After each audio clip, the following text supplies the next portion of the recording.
Hi, I'm Kim, and this is my BookTube channel, Wild Hearts and Wildflowers.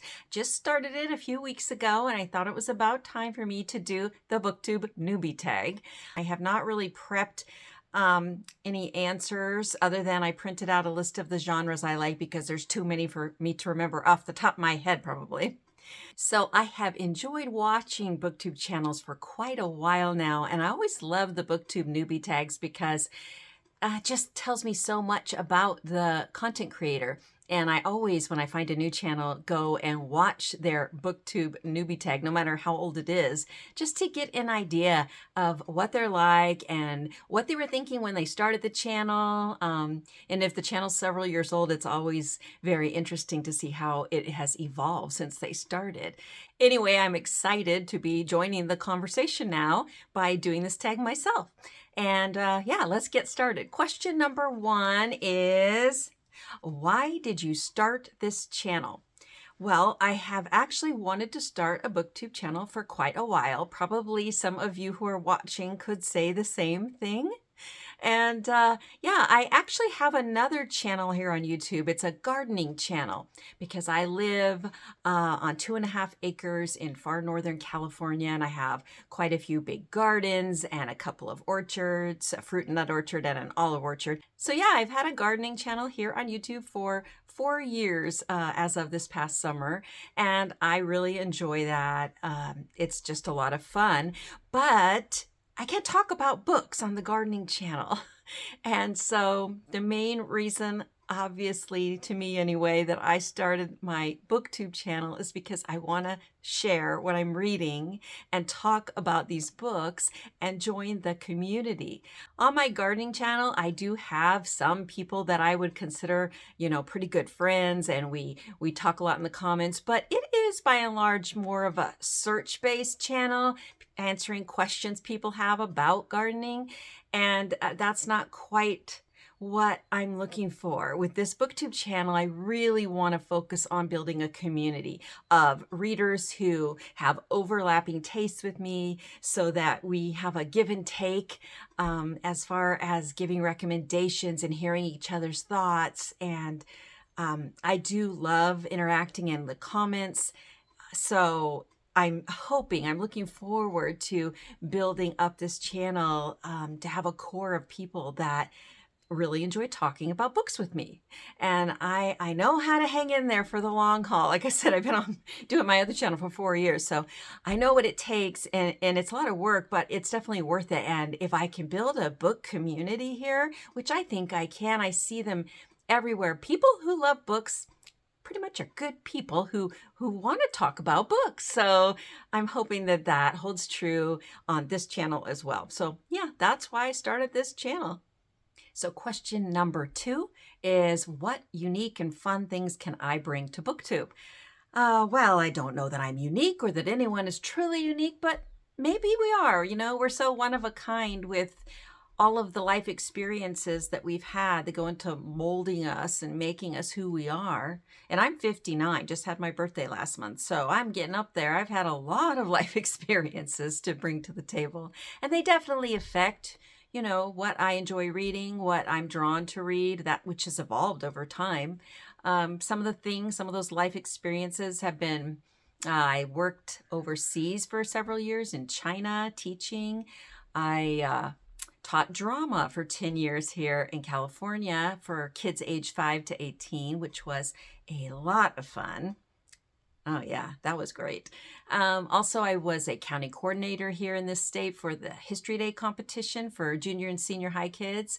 And, they had to develop different projects based on a different theme each year. Projects like research papers, solo drama, group drama, websites, what else? Art exhibits, quite a variety of things. And that was just, so educational for me and a lot of fun. And I have a little farm here, sheep and chickens and ducks and cats and a dog. And, I love to bake and preserve the things that I grow. So right now it's pretty busy. I've been harvesting the last of my apple trees, and I love making jams and sauces and all that type of thing. And as we head into the late fall and holiday season, I'll get into some of my crocheting and stuff that I wish I could do all year, but I don't have time to do it all year. But yeah, my favorite hobby definitely is reading. And I'd say it's pretty heavily influenced by a lot of the other things that I've done in my life and continue to do and reach out and explore. Question number 3. What are you most excited about for this channel? Well, community. As I said, I'm really looking forward to building a community of book friends here. Also, I am looking forward to the accountability aspect of having this channel. And I'm not talking really about the reading, because I read no matter what, but 2 things. One, I've never been good at all. I've just never even made the effort to keep track of what I read. I've never even done Goodreads. It's always was just too overwhelming to me, because I'm the type of person that felt like when I went there, which I did try one time, that I would have to go back and put every book I've ever read on there. Otherwise, it would look like I never read those books. And that was impossible. So I just didn't do it. However, I did start Storygraph this year. And that has actually been fun. And I have not worried at all about putting anything from the past on there. I'm just putting what I read now. And I have a link to my Storygraph actually on my About page. So if you're interested in being Storygraph friends, hey, look me up on there, Wild Hearts and Wildflowers, or just click the link on the About page. So yeah, I'm going to document what I'm actually reading, because, I'm going to be doing monthly wrap-ups. So I kind of have to document it. And that's exciting to me, because I've always wanted to do that anyway. So this makes it really easy. And the other way that I think the channel will give me a little bit of accountability is that I want to get back into my writing. I am a writer, and I wrote for magazines for many years, articles and columns. And I also wrote several plays when I taught drama, and I had a few short stories published, and I actually outlined a whole series, wrote the prequel, and 90% finished the first book in that series several years ago, 7, 8 years ago. And I will share more about that in an upcoming video. But point is, I want to get back to it. And so part of what I want to do on this channel is have some writing sprints. I don't really like that term, because it sounds like you're running, like it's a race. So I might try to figure out a different word for it. But basically, where for 2 or 3 hours, once a week, regular time and day, people who want to get back into writing or who want to start writing can have some companionship for it. And I've got some ideas for how to do that. But also, even if that were never to come to pass, if I were to decide that that didn't work as well as I thought it would, I still want to share about my writing journey, maybe once every other month, how it's going, or maybe once a month, I don't know yet. But again, I think just the accountability in the sense of not pressure, but like excitement that I get to share what I've done in my writing this month. That just sounds really good to me. So I'm going to give that a try. By the way, I'm writing historical fiction set in the 1850s and onward in Northern California when the gold rush started. So, all right, next question. Question number 4, why do I love reading? A lot of people answer this by saying, I just do, and that's true. But I think I love it the most because it lets me experience other people's lives that I couldn't live myself, all around the world, doing all different kinds of interesting things, things that maybe I dreamed once before of doing, like being an archaeologist, or things that I've never really dreamed of doing, but seem really cool while I'm reading them, like solving mysteries. So yeah, I love the thrill of living vicariously through a good writer into the lives of, just so many different types of people over and over again in so many different ways. And I also love learning. I am definitely a lifelong learner. I just enjoy it so much. So I also love to read a wide variety of nonfiction books so I can learn. And following after that, question number 5 is, when did I start reading and what book or series hooked me into reading? So I went to kindergarten when I was still 4, and I don't know how, but I already knew how to read. My mom didn't teach me. She's told me she didn't, but also I would have remembered something like that. The only thing I can think of is that I learned watching Sesame Street. So yeah, I showed up to kindergarten the first day and I already know how to read. So the teacher quickly figured that out and sort of shuffled me off to the side and said, sit here by the window. And there's a whole bunch of books in a row there on the windowsill that she let me read while she was off on the other side of the building teaching the other kids how to read. And I liked having the freedom of reading all those books, but I did feel a little excluded. I felt a little out of place, like, a loner. And that pretty much continued all through school. I was always the nerdy one, the book one. Now, as to what books or what series got me hooked into reading, well, I'd have to say it was the Nancy Drew and Hardy Boy series. Probably a lot of people say that, but it definitely was true for me. I was in a lower income household growing up. My parents were very young when they had me. They were only 18 and neither of them were readers. So we had no books in the house. If there was any extra money, it was not going to go toward something as frivolous as books. But I did love books and my grandmother and my aunt saw that. And so I started getting books for my birthday and Christmas. And I always asked for Nancy Drew books, Hardy Boy books, and my aunt actually ventured out and got me 2 other books that I absolutely adored.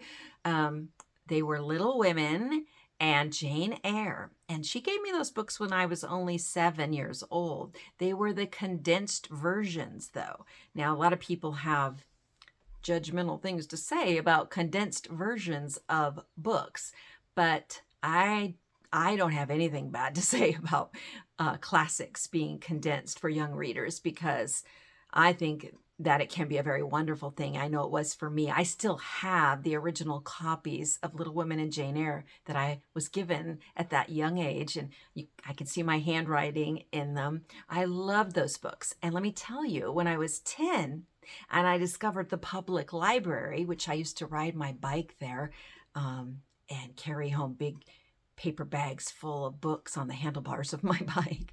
The first day I went into the library when I was 10, and I just was in utter shock at how many books there were, how big this building was, how many, bookcases from floor to ceiling there were. And it was just like heaven. And whilst looking around, I came across Louisa May Alcott's books and discovered, first of all, that there was more than just Little Women, but secondly, that Little Women was actually a whole lot bigger, a whole lot longer than the version I'd read. And I was so thrilled that I could take that home and find out more stories about this family that I loved. Same with Jane Eyre. So yeah, those are my fond memories. And those are the books that got me hooked into reading. There were a few others, like from the Mixed Up Files of Mrs. Baisley Frankweiler, and of course, A Wrinkle in Time. I still have the original copies of those books too. All right, question number 6 is, what questions would you ask your favorite booktubers?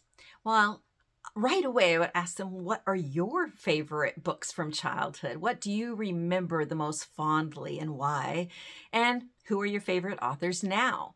And then the other question I think I would ask them is there anything that you would do differently if you were starting your BookTube channel now? Is there anything you regret that you did, or that you, maybe not regret, but that if you were starting right now from scratch, you'd make sure to do differently? That would be interesting to hear, I think. Let's see, question number 7. What are some challenges you foresee with starting this BookTube channel? Well, I don't foresee like tech challenges and things. I mean, I'm not the most high tech, but I've made a lot of videos for my other channel. I think we're up to 200 and something at this point. So I'm pretty comfortable with the whole filming and editing process. Although I will say that 98% of the videos I do for my other channel are outside. So I will have to learn lighting. I've already experimented filming in here at different times of the day with different types of lights. And I'm experimenting with, the height of the chair that I'm sitting in. I noticed that in my nonfiction November video, I was seated far too low. And so the whole time I was rewatching that video, I was afraid my chin was going to sink down below the level of the bottom of the film. So yeah, there are, I guess, a few tech issues for me to figure out still to master when it comes to filming indoors. But by and large, I'm not really worried about that. I think that probably my biggest challenge will be that I like to create balance, and I will have the urge to balance my channel out. I think I mentioned I love a lot of different genres, and I feel like I'm going to have an urge to try to give each genre an equal amount of time. And I don't think actually that's a wise idea. First of all, because I'm pretty much a mood reader, so even though I love all sorts of genres, I don't necessarily read them in equal amounts in any given year. So I guess I'll try to fight that urge, because I definitely want this to be a super relaxing channel for me and for the viewers. So no pressure involved. I love to read. I read all the time, and I don't want to structure that. I've never been a TBR reader in the sense of a list going down it. And there's just so many books here for me to read, and so many books at the library, and so many books on Kindle Unlimited, and you know how that is. There's always something good to read, and for me, it's what sounds good today. And I'm pretty much going to keep it that way. Although I may pay a little attention, because I'm documenting what I'm reading now, and notice, hey, I haven't read any, say, time travel in 4 or 5 months. I should put one of those on my pile this month. So question number 8 is, where do I read and in what formats? Well, formats, I read all formats. I used to be, like most old timers, I guess, physical books only. And I do like to read a physical book. I really do. But I have been converted, and I also love to read ebooks. They're just so convenient. And despite the fact that I've got a tablet and a Nook and Kindles, I usually read on my phone. To be honest, I have a big phone, and the fonts can be so easily adjusted, and they're with you wherever you go. So yeah, it's so easy to say, what am I reading on my Kindle Unlimited? And let me just grab a chapter or two while I'm waiting for so-and-so, or, you know, whatever. So yeah, I read ebooks and I read physical books. I don't, however, listen to audiobooks. Never have. And to be honest, never will. I have a few reasons for that. But the main reason is the narrators have too much effect on me. I usually am disappointed with them. And it's not their fault. They could be great. It's more that I like to narrate the story myself in my own head. This may be because I was a drama teacher. I don't think so. I think it's because I've just been a lifelong reader. I'm not sure. I know people talk about how audiobooks save them time, and they can listen to books, you know, when they're doing other things. And I understand what they mean, but I use audio for other things. So if I'm busy, you know, say peeling peaches or kneading bread dough or crocheting, I can listen to another BookTube channel give me some great book recommendations, or I can listen to a great podcast. And so that's how I use audio, not with books. And as far as where I read, well, if I'm out and about, I can read while I'm sitting in my truck. I often love to go sit by a river and read with the sound of the water nearby. That's nice. But usually I'm reading at home, and at home, I usually read sitting in a chair with my feet up on a stool in front of me, so I'm nice and relaxed. I can't really read lying down anymore. Until I was probably 40, I just read lying in bed, but my neck cannot do that anymore. And several of my other bodily parts can't do that either, like my hips, my shoulders, and my wrists, and yeah. So yeah, a good supportive chair with my legs up. That's how I like to read. Well, we're getting close to the end. Only 2 questions left. Number 9 is, what does my book collection look like? And I do have a lot of bookcases in the house. There are, I think, 57, but there might have gone up to about 60, because we're always finding another place to put a bookcase. I know. It's amazing where you can fit them. Maybe one day I'll be brave enough to show how I have them here in my room, because Most people would think I'm nuts, but I have 1, 2, 3, 4, 5, 6, 7, 8, 9, 10, 11, 12. I have 13 bookcases in my bedroom. I'm kind of ashamed to say that, sort of, but not really. I'm proud to say that. Okay, so I have a lot of books and they're all over the place, and at some point maybe I'll do a house tour of bookcases. We'll see. We're at the last question. So here are the genres that I love to read. And I was going to say in no particular order, but actually the first few are the ones I read the most. After that, they're in no particular order. I love them all equally, probably. But the first 4, yeah, they're the ones I read the most right now. That could change in the future, but currently my favorite genres are classic mysteries and cozy mysteries, historical fiction, and historical mysteries. After that, I love fascinating nonfiction, time travel, sci-fi, post-apocalyptic, witchy books, classics, cozy romance, biographies, memoir, nature writing and food writing, nature poetry, alternative education, and middle grade books. There's probably more, but those are the ones I do read quite a lot of, and the ones that I'll be sharing here on the channel as we go forward. I just put up my nonfiction November Pile of Possibilities video a couple of days ago, and throughout November, I'm going to do, the plan is anyway, a weekly update on what I'm actually choosing to read from that pile and what I'm thinking of what I'm reading. Of course, there's no way I could not read fiction because I always have to have both. So I am planning to do a video very soon on cozy autumn book reading, which will encompass cozy mysteries, of course, but also cozy sci-fi and cozy romance and cozy fantasy. So that'll be one of my upcoming videos, and I hope to see you there. If any of this sounds interesting to you, if you like the sound of my voice, and if we have some overlapping reading tastes, then go ahead and subscribe. Join me. I would love to talk to you and hear what you think about the books you're reading and get some great recommendations from you. And thanks for watching this BookTube Newbie Tag. Hope to see you again very soon.